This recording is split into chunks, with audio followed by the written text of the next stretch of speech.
Eu acabara de chegar a Salamanca. Era por uma péssima tarde de inverno.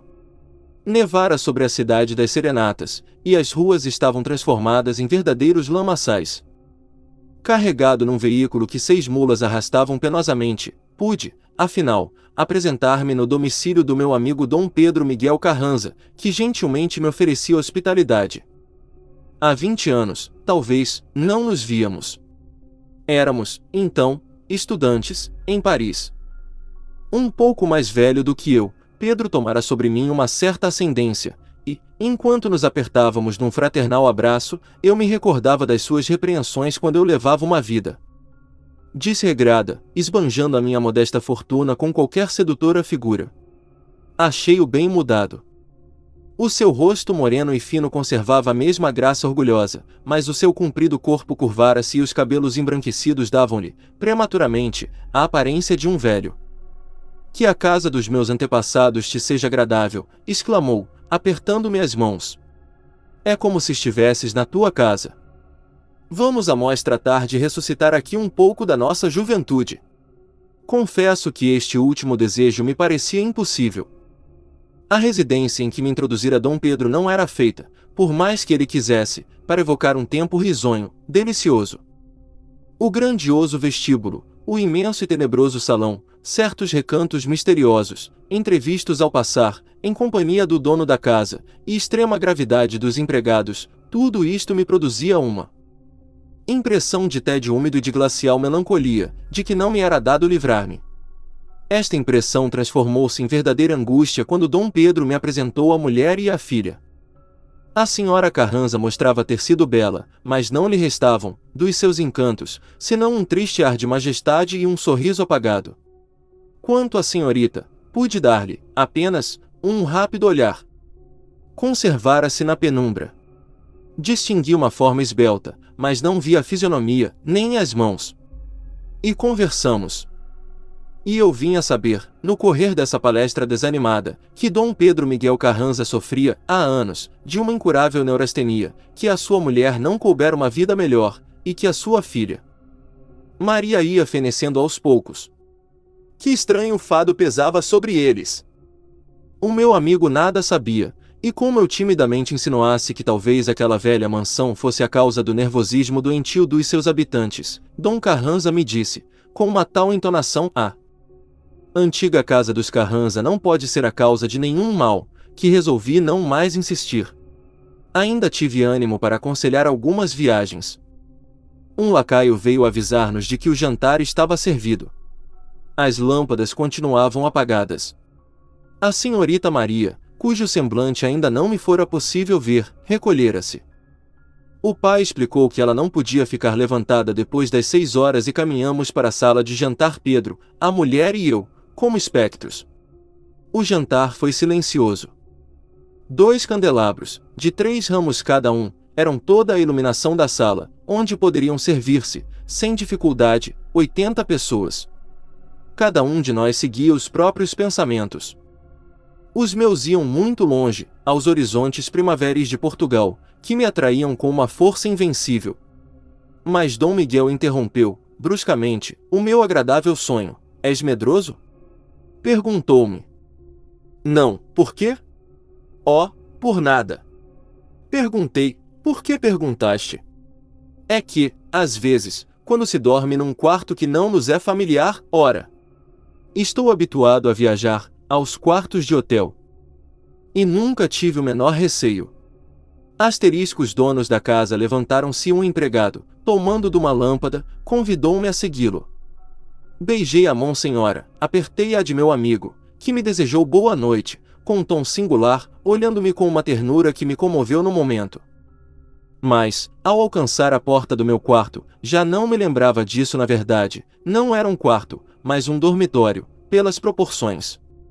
O leito perdia-se, naquela imensidade, como numa planície.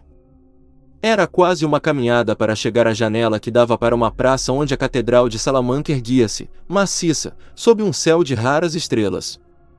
Inspecionei as paredes, e os móveis também me ocuparam a atenção, velhas comodas, pesadas poltronas profundas, revestidas de sombrio pano, um armário ameaçador como uma masmorra, e terríveis retratos de homenzinhos vestidos de preto, as fisionomias lívidas dentro das grossas molduras.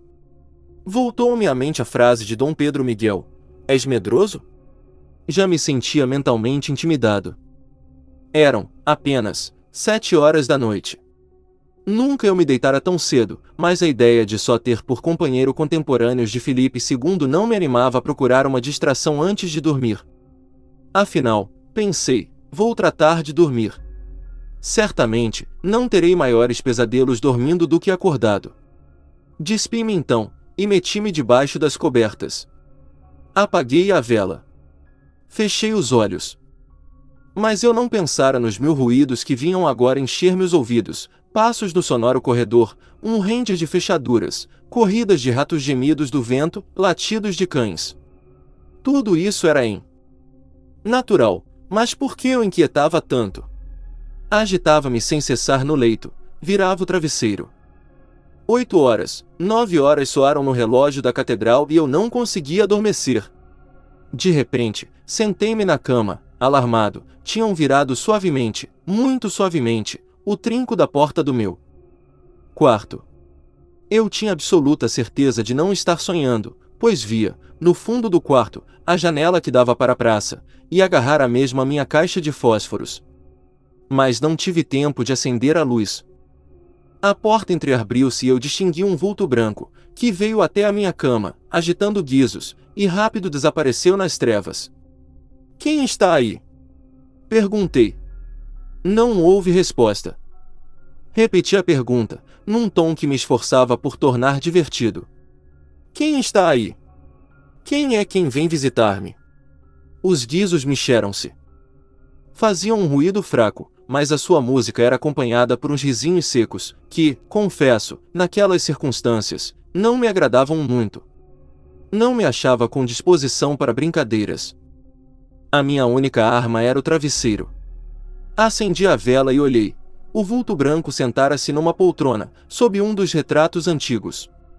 Não se mexia, permanecendo em silêncio. "Não gosto de brincadeiras deste gênero, meu bom fantasma", disse em voz baixa, "e se não fores embora imediatamente, eu, asterisco", e vi, com efeito, o inverossímil espetáculo de fantasma assustado, que se pôs a tremer com todos os membros, e que, sob a mortalha, chorava como uma criança. A sua fraqueza me encorajava ainda mais, e eu compreendi que, com um pouco de energia, ganharia a partida. Então, ordenei: "Saia daqui." O fantasma quis levantar-se, mas, já sem forças, aprofundou-se ainda mais na poltrona, e eu ouvi uma voz muito frágil que dizia: "Perdão. Perdão. Eu não posso."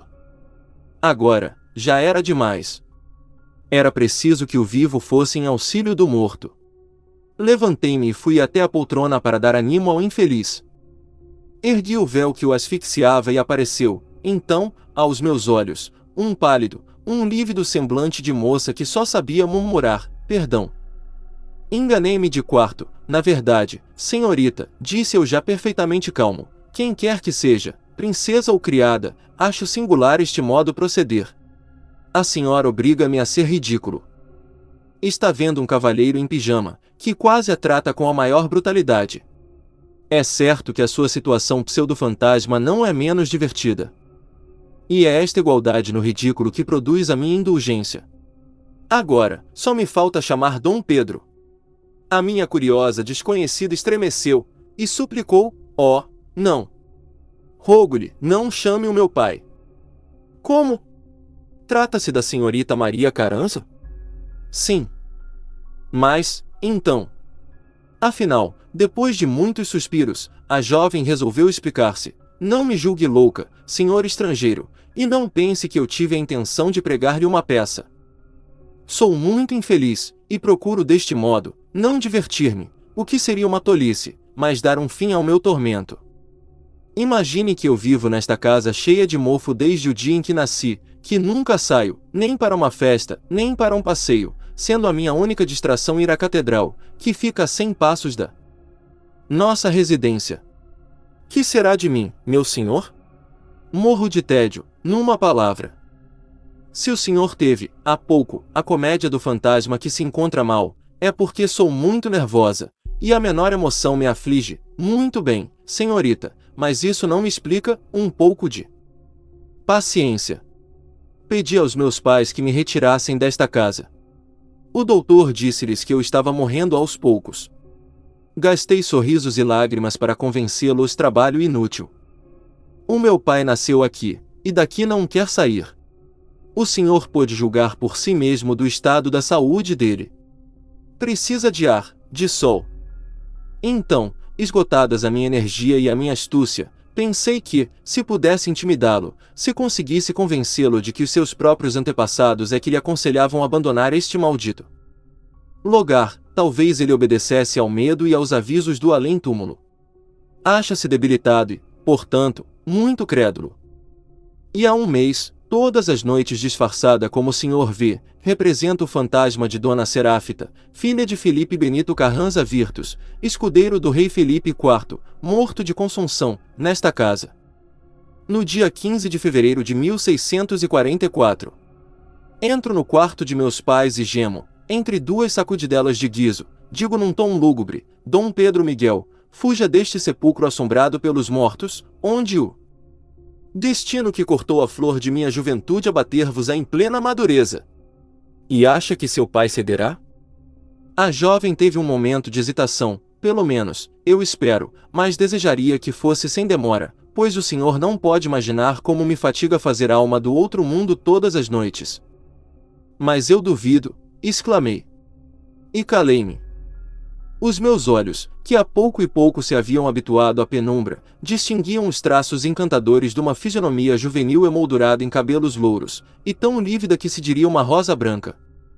Um ser frágil, tímido, um pouco envergonhado da sua ventura, e que acabava por desatar em soluços.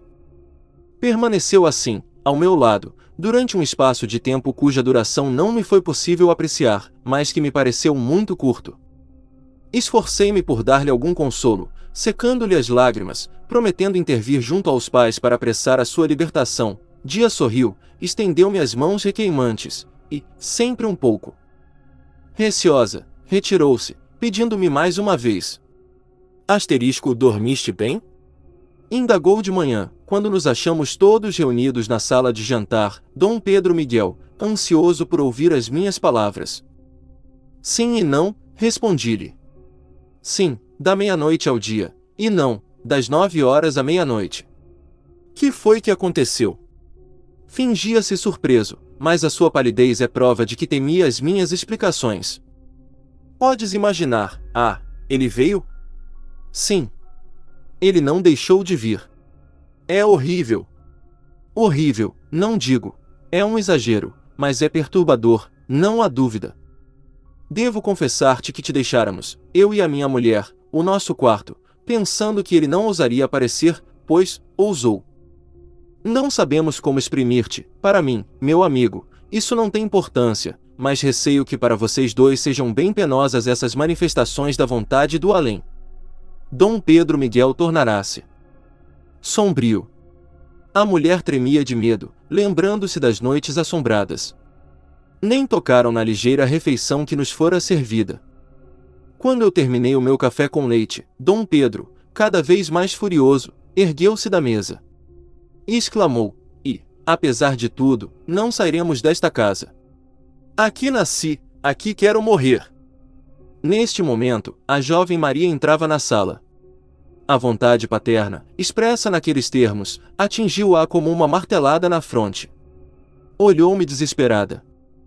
Tu podes, sem dúvida alguma, sacrificar-te a ti mesmo. Mas os teus? Nós formamos um só corpo. Eu sentia que uma discussão com aquele egoísta sobre este assunto não daria outro resultado senão afirmar ainda mais a sua resolução.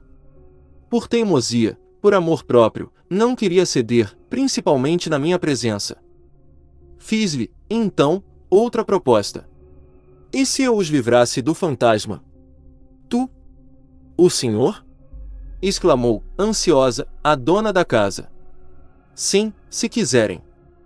Mas exijo, antes de mais nada, a promessa de confiarem plenamente em mim, não contrariando de forma alguma a minha ação. Juraram dar-me a máxima liberdade, e que o seu reconhecimento seria eterno. Assim, à noite, pedi a Dom Pedro Miguel e a sua esposa que não subissem para o seu quarto, e esperassem embaixo, pacientemente, a minha vinda. Estou certo, disse-lhes, de atrair a mim o fantasma. Mas se, para afastá-los de vós definitivamente, tiver de fugir com ele, hão de perdoar-me sair sem as despedidas do protocolo. Concederam-me, de boa vontade, a autorização de faltar à polidez. Asterisco, que deliciosa comédia representamos, Maria ou eu, quando bateram 9 horas na catedral. Ela veio encontrar-me no dormitório em que me surpreendera na véspera. Ajudei-a a aperfeiçoar um pouco a sua toilette de fantasma. O senhor e a senhora Carranza conservavam-se no salão, apenas iluminado, de onde se haviam afastado para nada, permanecendo sem alimentação, e em preces. Quando terminamos os preparativos, desci, dirigindo-me aos pais. Aí vem ele. Vem nas minhas pegadas. Dom Pedro Miguel teve ainda forças para perguntar-me, sim. Mas, seguir-te-á ele até o fim? Não tive tempo de responder. Ouvimos um roçar de sedas pelo soalho, e vimos entrar, virginal, luminoso, um vulto coberto por um véu branco, um ruído de guizos marcava-lhe os movimentos. Era aterrador e magnífico. Uma voz trágica cortou o silêncio. Dom Pedro Miguel, fuja deste sepulcro. Abandone esta casa maldita. O marido, desorientado, caíra de joelhos. A senhora soluçava. Um extremo comovido, com certeza, o fantasma não quis continuar seu tremendo discurso. Apontei-lhe a porta. Obedeceu-me. Íamos saindo juntos, mas, receando que a brincadeira se tornasse demasiado grave, voltei-me e disse, amigo, antes que o espectro deixe estes lugares, permites que te peça sua mão? O pobre Dom Pedro já não sabia se continuava neste ou no outro mundo, e, como num sonho, murmurou estas palavras, sim, sim. Tudo o que quiseres. Foi então que a jovem descobriu o semblante aparecendo aos seus, tímido, humilde serafim decaído, que só dispõe do prestígio da sua beleza. O que eu temia era este último quadro. A nossa comédia correrá muito bem, mas qual seria o seu desenredo? Dom Pedro Miguel sentiu um alívio tão grande que caiu sobre a poltrona, enquanto a sua esposa, num tom maternal e comovente, que maravilhosamente encerrava nossa aventura, observou, parece uma noivinha. E era bem verdade, pois Maria não trazia outro vestido, quando, algumas semanas mais tarde, nos casamos, em Paris, para onde nos mudamos os 4, definitivamente.